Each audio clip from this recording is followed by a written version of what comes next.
The Interplay of Brawl Part 3.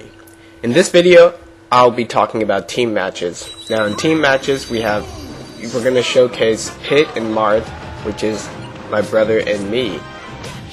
If you look carefully, I'm not going to talk about a lot of the specific attacks, but I'm going to talk about the different formations that we use in team matches.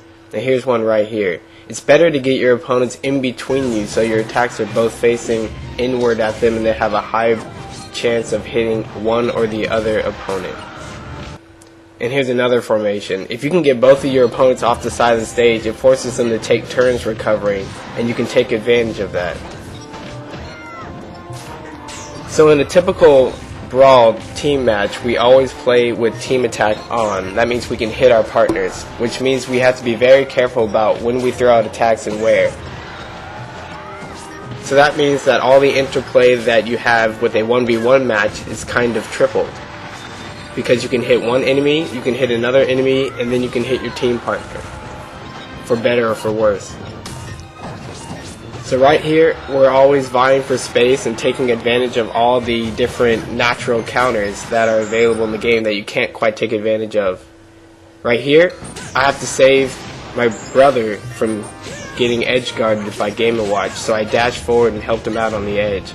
It's always important to keep a lookout for your teammate, because they're always going to be in trouble at some point. And right here we do a top-down formation where one person's on a platform and one person's underneath. It's a really good way to maximize your attack ranges without getting in each other's space.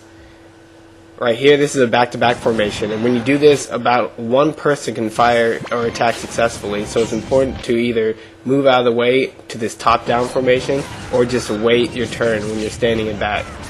The person in front always has priority because they're the ones closest to the enemy, and they need to make the decisions that will either hit the enemies away or keep them alive. So I accidentally killed my brother right there, and the game is about down to 2 stock each. There you go. So another general strategy that you'll look for is containment. And with grabs, you can hold on to an opponent for a few seconds, which may be just enough for your partner to come in and help you out, or for the partner to take care of that other enemy.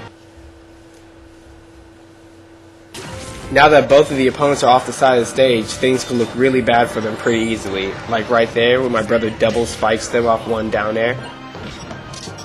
That's a really easy way to lose your life. Like Game & Watch here. Edge hogged him, and now Young Link uses this miraculous save using team attack by stabbing him on the bottom of the screen. But unfortunately, anytime you get your opponents off the side of the stage, it's bad news. Especially when you use coordinated efforts to keep them off the side of the stage. Right here, we're both on the same side, so we quickly move over into our pincer on one on each side strategy, and it's all over for Game & Watch. There's nothing you can do about these lockouts. So now we're going to look at another match, where you can see a lot of the same formations, but working a lot better. Now Pit and Marth are red, so keep a lookout for that team. We start off the match on top and bottom, and then right when I switch to the bottom, my brother switches to the top so we can stay out of each other's way.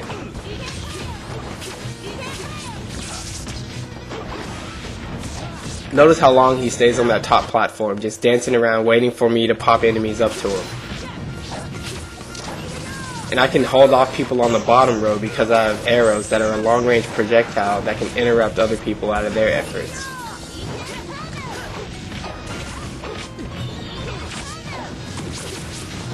Like that, I just shot Falco on the bottom level. And even though Ness tried to save his partner Falco from being edgehogged, it was too late. So now with the level transformation, it's important to re-establish your positions. Marth takes it to the top of the platforms, and then at any opportunity we can find, we like to pinch our enemies between us.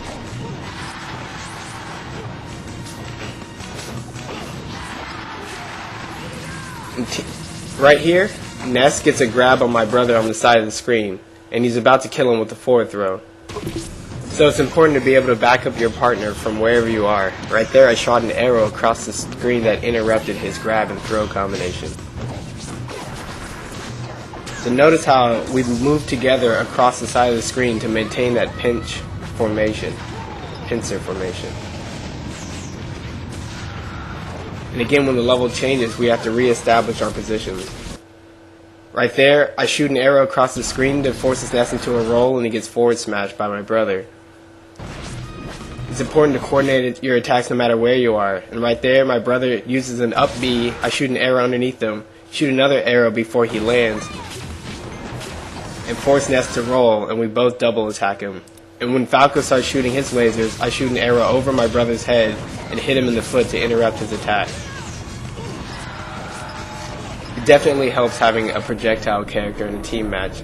And right there, I barely dodge Falco's up air and land on the other side of him. And we re-establish our formation now that my brother has returned back from the cloud.